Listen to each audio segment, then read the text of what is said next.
Complete শাটডাউনের কারণে আমাদের এই যে রপ্তানি টোটালি বন্ধ ছিল।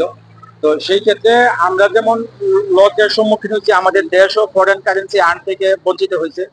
আমি সরকার প্লাস দেশের ঊর্ধ্বতন কর্মকর্তাদের কাছে দাবি রাখবো যেন আমাদের এই যত ধরনের শাটডাউন হোক আর আন্দোলন হোক, সকল আন্দোলন শাটডাউন থেকে যেন আমাদের এই রপ্তানিটারে দূরে রাখা হয়। আমাদের রপ্তানি কার্যক্রম যেন যথারীতি চলে, এই ব্যবস্থা যেন দেশের সকল ঊর্ধ্বতন কর্মকর্তা, যত এনবিআর সংস্থা, কাস্টমস বলেন, সবাই যেন এটাতে আওতামুক্ত রাখে।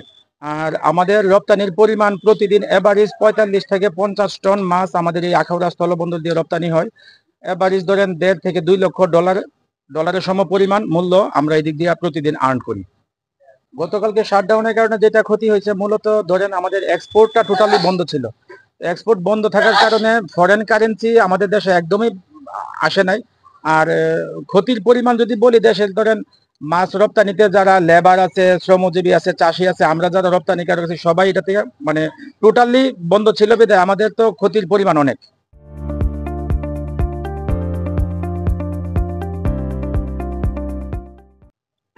এনবিআর এর এই শাটডাউন প্রত্যাখ্যানের খবর আমরা পাওয়ার সাথে সাথে আমদানি রপ্তানিকারক যারা আছে সবাই সতেজ হয়ে উঠেছে এবং বন্দরে ধীরে ধীরে মাল আমদানি করতে আরম্ভ করছে। কিছুক্ষণের মধ্যে সিএনজিরা সুসংঘবদ্ধভাবে মাল রপ্তানি আরম্ভ করে দেবে।